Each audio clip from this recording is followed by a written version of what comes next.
The story opens deep inside a dungeon, where Orun Dula is calmly cutting down a group of horned rabbits. His movements are precise and practiced, and as monster after monster falls, he notes with mild satisfaction that he has not lost his edge as a swordsman. Despite the time that has passed, his body still responds exactly as it should. Before he can advance further, a pack of goblins emerges from ahead. Rather than charging in recklessly, Orun activates support magic, casting the spell on himself. His physical strength surges, and even his sword is reinforced by magic. He explains that support magic is typically used to enhance party members, not the caster, but since he is venturing through the dungeon alone, he has no choice but to rely on it himself. Empowered by the spell, Orun effortlessly cuts through the goblins. However, the dungeon does not relent, and more enemies continue to appear. As he fights, he carefully keeps track of the time, noting that about 2.5 minutes have already passed since he cast the spell. Eventually, the effects wear off, but he is not concerned. Traveling solo means his mana consumption is low, leaving him with plenty of reserves. Without hesitation, he strengthens himself again and resumes his advance. Orun explains that the duration of support magic depends entirely on the user's magic resistance, and in his case, the spell lasts exactly 3 minutes. With this in mind, he times his recasts perfectly, renewing the enchantment just seconds before it expires. As he fights, he reflects that an ordinary person would never behave this way, juggling multiple roles alone. Someone like him, after all, could easily be called a jack of all trades.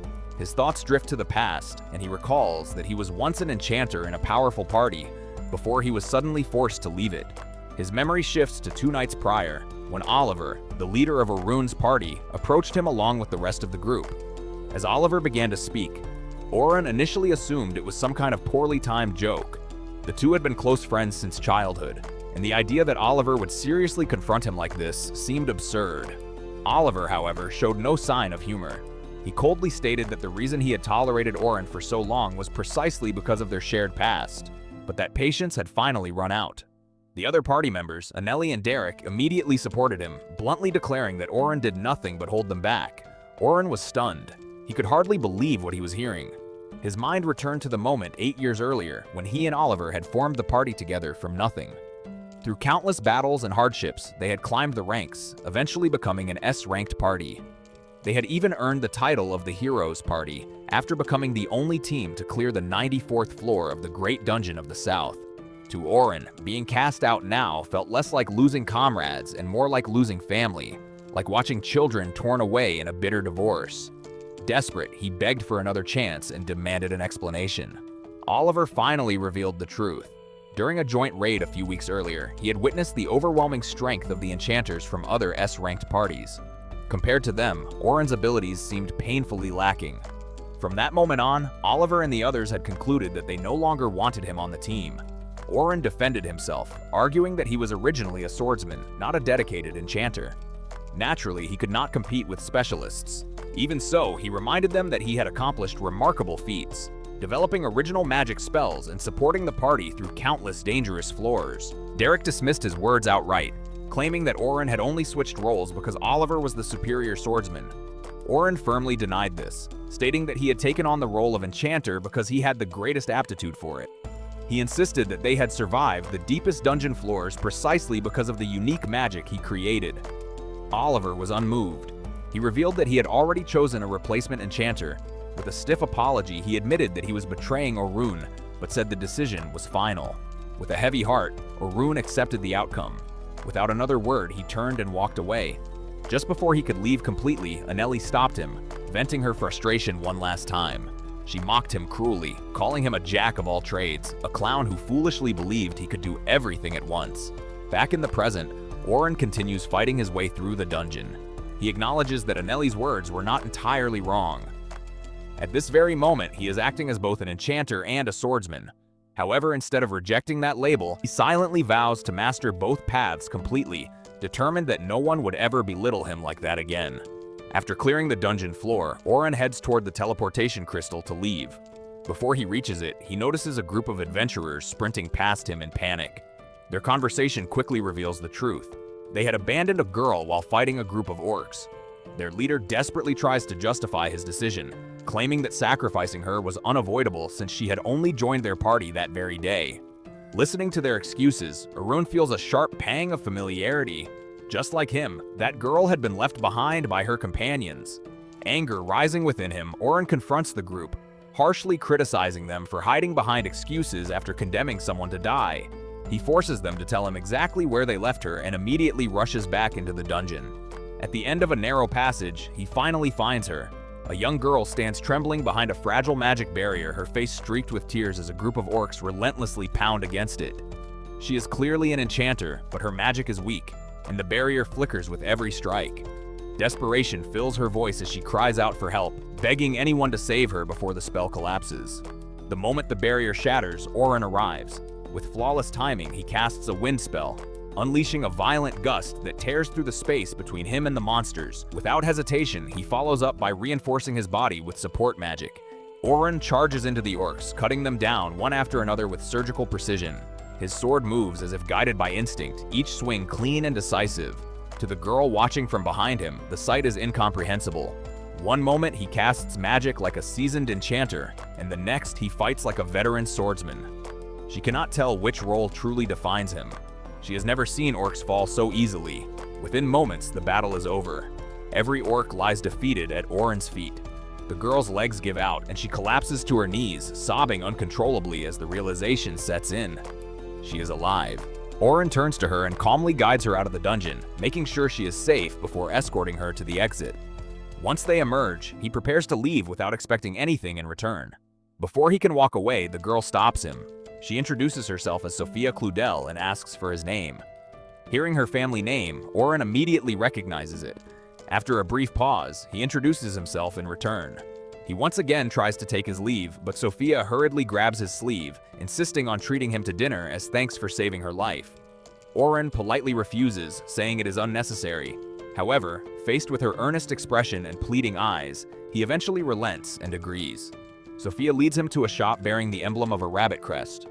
The moment Oren sees it, he recalls noticing the same symbol earlier on Sophia's cape.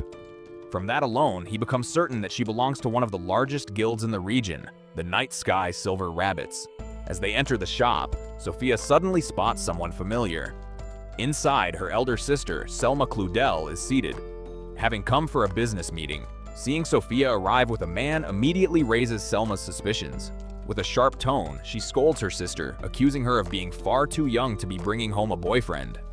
Flustered, Sophia quickly denies the accusation, insisting that it is nothing like that. Selma takes a closer look at Oren and freezes. She recognizes him instantly. Oren, in turn, recognizes her as well. In his mind, Selma is known as the leader of the strongest S-ranked party within the Silver Rabbits and widely regarded as the most powerful enchanter on the continent. It was Selma who had popularized the idea of assigning clearly defined roles within a party. Because of her influence, the adventuring meta had changed entirely. Oren cannot help but feel conflicted. If she had never introduced that system, he might never have been forced to abandon his sword and become an enchanter in the first place. As the tension lingers, Arun struggles to read Selma's expression and asks if she is angry with him. Instead of answering directly, Selma accuses him of trying to get close to her little sister. Only then does Arun realize the misunderstanding. He hurriedly explains that he has no romantic interest in Sophia and that he only came to share a meal with her out of courtesy. Rather than calming Selma, his words only make things worse. She bristles with anger, interpreting his explanation as an indirect insult towards Sophia. Before Selma can escalate the situation further, Sophia steps in and reveals the truth. Oren saved her life. The moment Selma hears this, her demeanor changes completely. She immediately realizes that Sophia had gone into the dungeon alone, despite having been strictly forbidden from doing so. Selma had planned to take her there herself in 2 days, and the fact that Sophia could not wait even that long frustrates her deeply. Still, seeing her sister safe brings relief. Selma forgives Sophia, makes her promise never to act so recklessly again, and then turns to Oren. She bows her head in gratitude,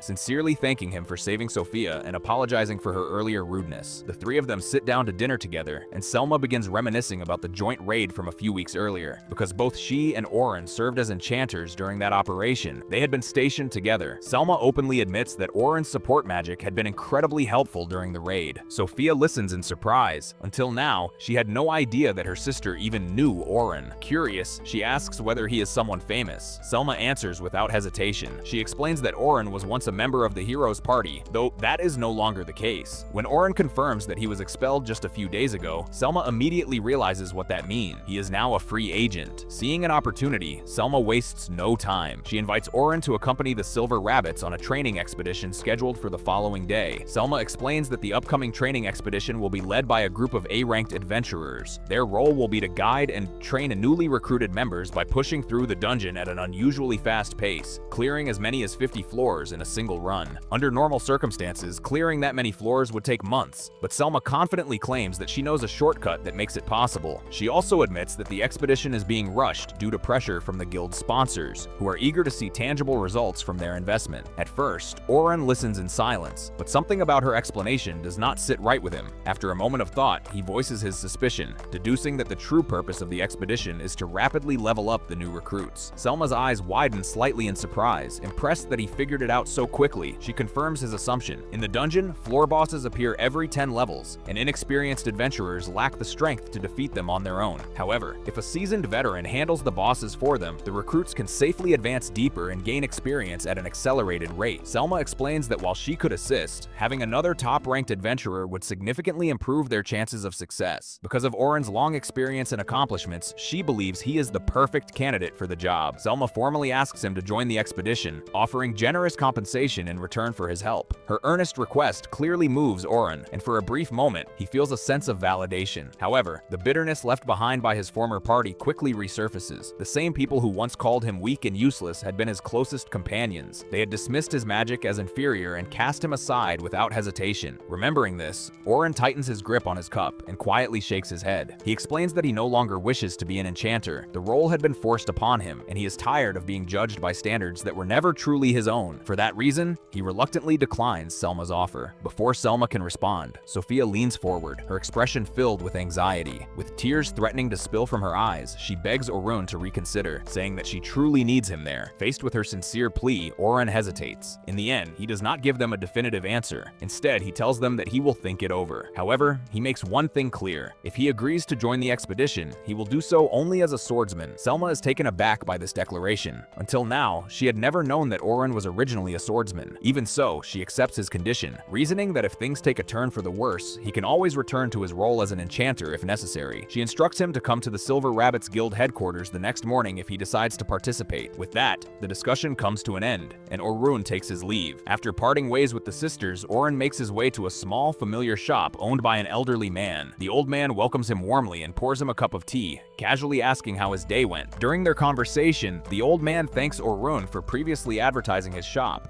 mentioning that business has been thriving ever since.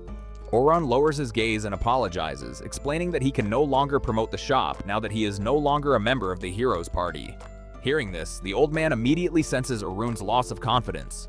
With a gentle smile, he reassures him that titles and affiliations do not define who he is. Regardless of what others call him, Orun is still the same person who has always helped people without expecting anything in return. He encourages Orun to stop living according to others' expectations and instead live for himself, choosing his own path while continuing to help those in need. The old man's words strike Orun deeply. His throat tightens with emotion, and with a trembling voice, he sincerely thanks him. The next morning, Orun arrives at the Silver Rabbits Guild headquarters just as the sun begins to rise. Standing at the front gate is Selma, who appears to have been waiting for him. She greets him with visible relief, clearly happy that he decided to come. She also remarks that he looks far more energetic than he did the previous day. Orun admits that he feels strangely at ease. Being removed from the hero's party, painful as it was, has also freed him from expectations that were never truly his. For the first time in a long while, he feels eager to see where his journey will lead next. These events had taken place long ago, in days that had already passed into memory. Back then, several adults stood watching two boys fight, observing them as if weighing their worth. The battle was not simply a contest of skill, it was a trial to decide who would inherit their legacy. One of the older figures nodded, remarking that it was as expected of Oliver. He praised the boy, calling him worthy of the title of hero, his skills exceptional and refined. However, when their gaze shifted to Orun, their expressions cooled. His performance failed to impress them. Once hailed as a prodigy, Orun was now regarded as merely ordinary. In the end, Oliver emerged victorious. One of the adults declared that this result confirmed their expectations. Oliver was the one who would inherit their will. Another agreed, adding that the former prodigy could at least serve as a shield for the hero. Oren clenched his teeth in frustration after his defeat, but soon, a bitter laugh escaped his lips. He admitted that he could no longer defeat Oliver. Oliver, however, was not satisfied. His face twisted with frustration as he demanded to know why Oren refused to fight him seriously. This was not how things were supposed to be. Oren had once been far more incredible than this. He demanded an explanation. Oren replied calmly that Oliver was simply overestimating him. He insisted that he had fought with everything he had. Perhaps he had been stronger in the past, but Oliver was the one who had grown. That was all there was to it. There was no way he could defeat a genius like Oliver anymore. Oliver scoffed, refusing to believe such words. He rejected Oren's explanation outright, declaring that he would not accept this excuse. One day, he would force Oren to fight seriously, and then he would prove it. With that, Oliver stormed away. Oren watched him leave and muttered to himself that there was no chance of such a thing happening. He had no intention of killing Oliver, nor did he want Oliver to die by his hand. At that moment, a young girl approached him and asked if he didn't find that outcome shameful. Oren turned toward her in surprise. He recognized her and called her name, Shion. He asked if she had been watching and whether she had witnessed his pathetic display. Shion immediately shook her head. She said that wasn't true at all. To her, he had looked cool. Oren frowned and asked what she meant by that. What true abilities was she talking about? That had been his real strength. Shion refused to accept that answer. She insisted that it wasn't true. Oren sighed and admitted that perhaps it was the result of his weak resolve. In the eyes of the adults, his power was considered lacking. Because of that, Oliver would now have to shoulder all their expectations alone. Quietly, Oren began to say that for Oliver's sake, he would grow stronger. Before he could finish, Shion interrupted him, her voice filled with concern. She declared that she wouldn't leave things like this. She said she would grow stronger as well, strong enough to stand beside them. Oren stared at her in shock. Shion continued, saying that she was the same as Oren. She would always be by his side. Even if he moved beyond her reach, she promised that she would catch up to him. That was why he shouldn't bear everything alone. Her words left Oren speechless. Suddenly, he realized how late it had become. Startled, he told Shion that he would walk her to her carriage. Oren stood up and began running ahead. Shion hurried after him, calling for him to wait. As she caught up, she noticed something unexpected. Oren was crying. She tilted her head and asked if he was crying because he was happy after hearing what she had said. Oren denied it. He told her not to tease him unless she could reach his level. Shion giggled and pointed out that he had claimed earlier that he was fighting at his best. If that was true, then she had already surpassed him in that regard. Oren clicked his tongue and called her cheeky, just as always. Shion suddenly stopped and turned back toward him. She said that what she had told him earlier might have sounded like a joke, but she meant every word. She would grow strong enough to fight alongside them wherever they went. She asked him to wait for her until then, and to be her guiding light. As Shion climbed into her carriage, Oren nodded and agreed. He promised that he would guide her so she wouldn't lose her way. They waved to each other as the carriage departed. Later, Oren would apologize to Shion in his heart. In the end, he had failed to be her guiding light. After that day, something drastic had happened to everyone, and nothing ever remained the same. Oruran woke up with a start. He realized it had all been a dream, an incredibly vivid one. Only fragments lingered in his mind. He couldn't remember the girl's face clearly, nor who she truly was. Those had been precious times, long since lost, and he had yet to recover those memories. The next day, Oruran arrived at the entrance of the Southern Great Dungeon. "This is the place," he muttered to himself. As soon as he arrived, Selma greeted him. Turning toward her, Oruran noticed the Claude sisters standing together nearby and greeted them as well. "Ohayou gozaimasu. Sophia mo ohayou." Sophia cheerfully returned his greeting, wishing him a good morning. Oruran studied her for a moment and felt that something about her seemed different than before. He realized it was her rookie uniform and remarked that it suited her well. その服装似合ってるね。ありがとうございます。Sophia froze in surprise before her face turned bright red. She thanked him shyly. Selma stared at the scene in shock before rounding on Oruran. She demanded to know if he was always so skilled at flirting with girls and asked if he had a lover. Completely confused, Oruran denied it. He explained that he had lived with female members of the Heroes Party for a long time, so he had probably grown accustomed to interacting with women. Selma immediately apologized, remembering that everyone in the hero's party had lived together in the same mansion. Sophia then asked where Orurin was living now. He replied that he was currently renting a room at an inn. He had considered finding a permanent residence, but he hadn't had the chance yet. Before he could finish, Selma panicked and warned Sophia not to suggest living with him.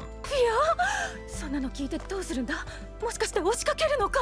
お姉ちゃん、違うもん。ちょっと気になっただけだもん。まあ、お姉ちゃんのバカ。Sophia became flustered and loudly denied it, insisting she was only curious and telling Selma to stop saying strange things. Orurin found their exchange odd, but amusing. After their brief exchange, Selma asked Orurin why he was standing so far away from everyone. Orurin replied that technically he was an outsider and he didn't want to make the rookies tense by hovering around them. Selma glanced toward the gathered rookies and noted that they did, in fact, look nervous. After a moment's thought, she clapped her hands and declared that she would be borrowing Orurin to help ease the tension. Before Orurin could react, Selma ordered him to come with her.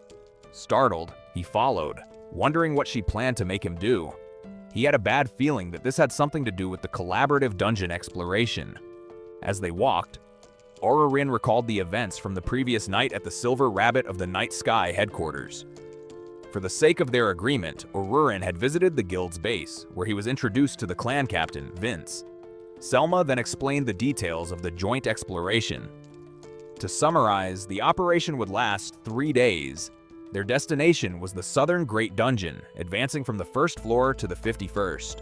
Because the participants were rookies, they would avoid camping inside the dungeon and return to the surface each day after reaching their designated floor. There would be 10 rookie parties participating, overseen by 5 guide leaders, including Selma and Orurin. Each guide leader would be responsible for multiple parties. Combat would be handled on a rotational basis between the parties, and in the event of an unexpected situation, the guide leaders would intervene. That was the gist of it. Selma confirmed his understanding and commented that it helped having someone sharp-witted. Orurin thought that, at this pace, the expedition would feel like a forced march. When Selma asked if he had any questions, Orurin admitted that he did have one concern.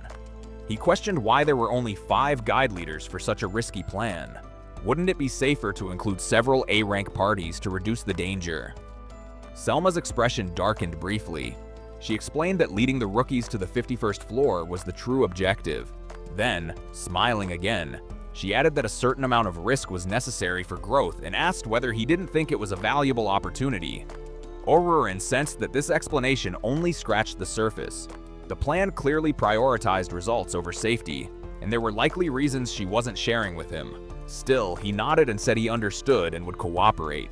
Selma thanked him and informed him of his reward. 2 gold coins paid in advance, with 10 more upon completion of the mission. Orurin was stunned. He nervously asked if the payment wasn't excessive. With that amount, he could live comfortably for at least a year. Selma replied that she valued his abilities highly and would be counting on him. Orurin accepted, promising to give his best. Back in the present, he noticed that throughout the meeting, Captain Vince had remained silent, which only deepened his unease about the expedition. Selma led Orurin to meet 3 veteran members of the Silver Rabbit of the Night Sky. After exchanging greetings, Orurin realized that these explorers were the other guide leaders. Selma introduced him to them and confidently stated that she could personally guarantee his abilities. One of the veterans expressed amazement, calling Orurin a reliable ally. Selma laughed and encouraged them to rely on him as much as they liked.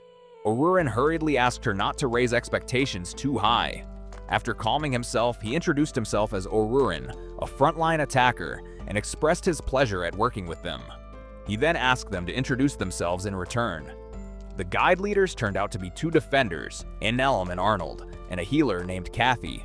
Orurin noted that their group consisted of 1 attacker and 1 enchanter. Selma confirmed that this was correct. While the composition appeared balanced, Orurin couldn't shake the feeling that something was off. If he hadn't joined, there would have been no second attacker. The oddity of the operation became even more apparent. Selma addressed the 4 guide leaders, stating that she would be relying on them for the next 3 days. They all agreed. She then turned her attention to the rookies. Ohayo! Standing before them, Selma announced that, as previously explained, they would be advancing toward the 51st floor starting that day. Seeing their tense expressions, she acknowledged their fear at suddenly tackling the middle floors, but reassured them that they were prepared for unexpected events. She then revealed that a powerful helper had joined them and asked for their attention. With clear excitement, Selma introduced Orurin. 彼の名はオルン。私たちですら到達していない第94層に到達している探索者だ。She declared that he had once reached the 94th floor of the dungeon, something even she had not accomplished. The rookies gasped in shock. Selma continued, saying that any explorer should already realize what that meant. Orurin had been a member of the hero's party. ここにいる誰よりも大迷宮に詳しい。勇者パーティー、やっぱり。あの勇者の。すごい勇者だね。The rookies erupted with excitement. Orurin, meanwhile, felt his stomach twist.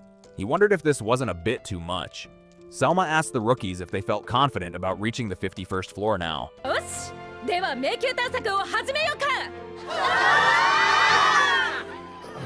よしよし。In unison, they shouted yes. The sound sent a chill down Orurin's spine. Satisfied, Selma declared the start of the exploration. The rookies cheered enthusiastically, while Orurin could only worry whether this was truly the right way to ease tension. Selma ordered the rookies to stand by with their parties until departure and instructed the guide leaders to conduct a final check. Orurin approached Selma and quietly asked if she hadn't pushed the rookies too hard. She replied that she had only spoken the truth. His accomplishments with the heroes party were well known after all. Still, she reminded him that guiding the rookies safely was their responsibility. Orurin agreed. Selma then informed him that he would be responsible for the 9th and 10th squadrons. She added that the 10th squad was the most promising among the rookies. If they refined their teamwork, they would advance smoothly. Taking Orurin's hands, Selma earnestly told him that she was counting on his guidance. Orurin felt uneasy. Leaving such promising rookies in the hands of an outsider like himself didn't sit right with him. Still, he stepped forward to introduce himself to the rookies, stating that he would be responsible for them over the next 3 days. The squad members responded enthusiastically, declaring that the pleasure was theirs. Orurin was taken aback. He realized that this was the reaction one received simply by having been part of the heroes party. As he scanned the crowd, his eyes landed on Sophia. She was part of the 10th squad. Orurin addressed the rookies and asked them to introduce themselves, beginning with their names and roles. He also checked whether anyone from the 10th squad was missing. One of the members replied that everyone was present. Looking at the group, Orurin noted that the 10th squad consisted of only 3 people. A 3-man party was rare, especially for rookies. The fewer members a party had, the more dangerous dungeon exploration became. The only boy in the squad responded confidently, saying that while it might be unusual, no one else was capable of keeping up with them. Orurin frowned inwardly. Their potential might be high, but such arrogance at that age worried him. He nodded and asked the boy to begin the introductions. The boy straightened and declared that his name was Logan Hayward, the leader of the 10th squad. His position was Enchanter, and he boldly announced that he would one day surpass Selma herself. Orurin found the confidence excessive, bordering on irritating. A girl enthusiastically raised her hand and introduced herself as Caroline Glaude, a defender. 私の名前はキャロライン・イングロット。ポジションはディフェンダーだよ。She immediately asked Orurin if he wasn't going to question why she wore light armor despite her role. Before he could respond, she proudly explained that she was a defender who didn't wear heavy armor at all. 私は鎧も盾も装備しないディフェンダーなのだ。Orurin immediately identified her as troublesome. He asked if she was an evasion-type defender, relying on speed rather than blocking. Caroline's eyes lit up as she confirmed it. ということか。大正解。 She explained that she hated being hit by monsters and wanted to kill as many as possible, which was why she chose the position closest to the enemy. Orurin considered her explanation carefully. Evasion-type defenders avoided direct hits using speed, but such a style made it difficult to accumulate proper defensive experience. He asked whether the others had objected to her approach during planning. Caroline hesitated, clearly troubled. Logan answered in her place, saying that they had objected, but she ignored them. Caroline snapped back, claiming Logan hadn't listened to anyone either and insisted she was exempt from criticism because of her excellence. Orurin felt a headache coming on. He wondered if all of them were problem children. Suppressing a sigh, he asked for the final introduction. Sophia stepped forward and introduced herself as a magician and rear attacker. ソフィア・クローデルです。ポジションは魔術師、光栄アタッカーです。よろしくお願いします。She bowed politely and said she looked forward to working with him. The simple, straightforward introduction eased Oruren's nerves. Compared to the other two, Sophia felt refreshingly normal. However, watching Logan and Caroline continue to bicker, Oruren couldn't help but think that this mission might be far more difficult than he had anticipated. Soon after, the collaborative dungeon exploration began. Despite their earlier excitement, the rookies grew quiet once they entered the dungeon. The tension in the air was unmistakable. As they advanced, Caroline suddenly spoke up, asking Oruren why someone from the heroes' party would assist them if the Silver Rabbit of the Night Sky wasn't considered a rival clan. Irritated, Oruren asked whether she had listened to Selma at all. He clarified that he was no longer part of the heroes' party. Even so, the heroes' party had always kept an eye on the Silver Rabbit's activities. Caroline pressed further, asking why he had quit. なんで抜けちゃったの？勇者パーティーなんてみんなの憧れじゃん。もったいない。Her, the heroes' party was the pinnacle of admiration, and leaving it seemed like a waste. Oruren felt uncomfortable. He hoped she wouldn't probe any deeper.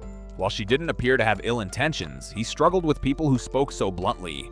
He asked her whether it even mattered, as it had nothing to do with her. ケチ。あ、そうだ。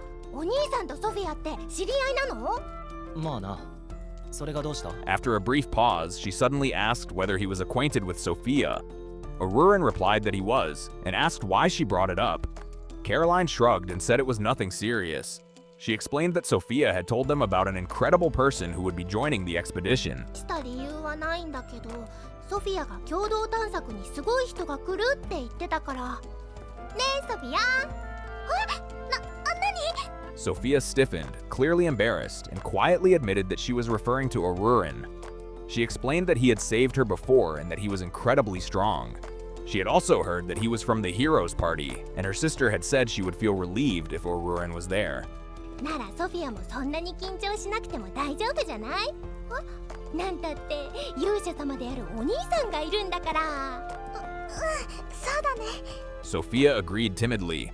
Oruren, however, couldn't help but think that he had already left that party behind. Still, he realized that Caroline might have been deliberately making conversation to ease Sophia's tension. That unexpected consideration changed his impression of her slightly. At that moment, several wolf-type demonic beasts began following them.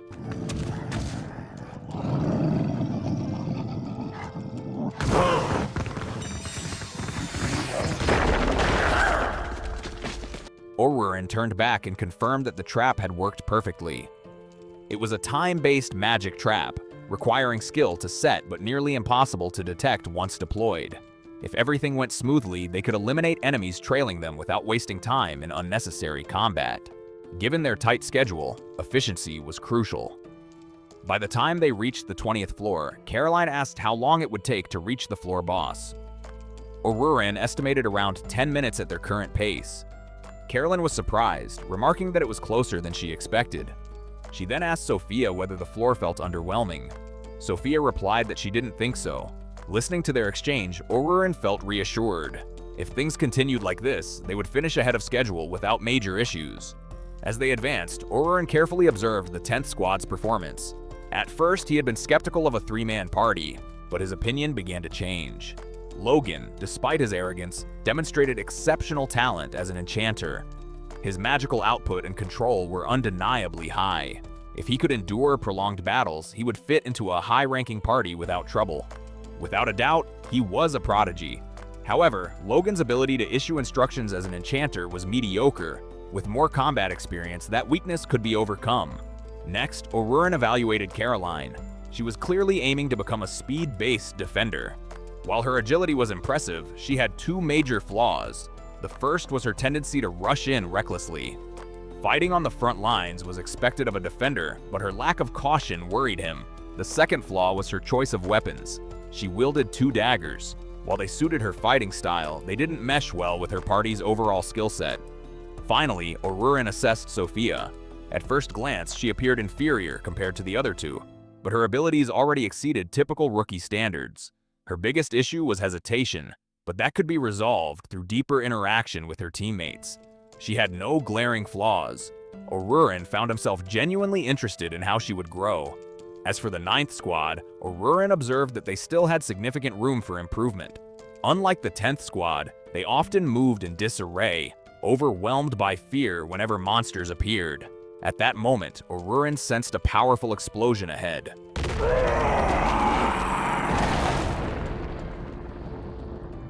Kathy soon announced that the subjugation of the 20th floor boss had been completed. Seeing this, Orurin assumed that they would conclude the day's exploration there. He hadn't expected things to proceed so smoothly. The rookies murmured in amazement, and Orurin quietly admitted to himself that he may have underestimated the silver rabbit of the night sky. Selma praised the guide leaders for their work and instructed everyone to proceed to the 21st floor. She also told the rookies to register their cards there before returning to the surface for the day. The rookies accepted her orders respectfully. One by one, everyone completed their registrations. Afterward, the entire group exited the dungeon. Orurin began heading home when Selma called out to him. 引率してみてどうだった？第10班はセルマさんの言っていた通り期待の新人でしたよ。 Selma then asked for his honest opinion of the rookies. After some thought, Orurin replied that the 9th squad had plenty of room for growth. As for the 10th squad, they were exceptional, just as she had said. However, he emphasized that their coordination was almost non-existent. Caroline, in particular, would become a constant source of concern if she didn't change.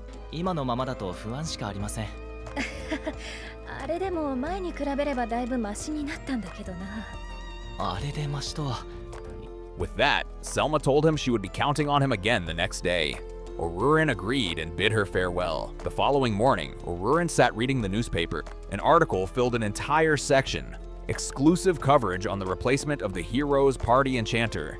In other words, Orurin's expulsion had been made public. According to the article, Sword St. Olivar, the leader of the Heroes Party, stated that the reason for the replacement was Orurin's lack of skill. He was described as below average as an enchanter. Despite keeping such a disappointment in their ranks, the Heroes Party had still managed to reach the unprecedented 94th floor. The article went on to praise the new enchanter, Philly Carpenter, an explorer active in the Western Great Dungeon. She was said to be among the finest enchanters on the continent, rivaling even Selma Claude. The piece concluded by expressing great expectations for the Heroes Party's future. Orurin slammed the newspaper onto the table. He had hoped the story wouldn't be published until after the collaborative exploration ended. If the rookies learned that he hadn't left voluntarily but had been expelled, their admiration would undoubtedly vanish. He was especially concerned about Logan. With his pride, there was no guarantee he would continue following Orurin's instructions. Not everyone would read the paper, but those who did would inevitably change the way they looked at him. Letting out a heavy sigh, Orurin decided there was no point dwelling on it. He gathered himself and headed toward the meeting place. Before he could get far, a familiar voice called out to him. Orurin-san!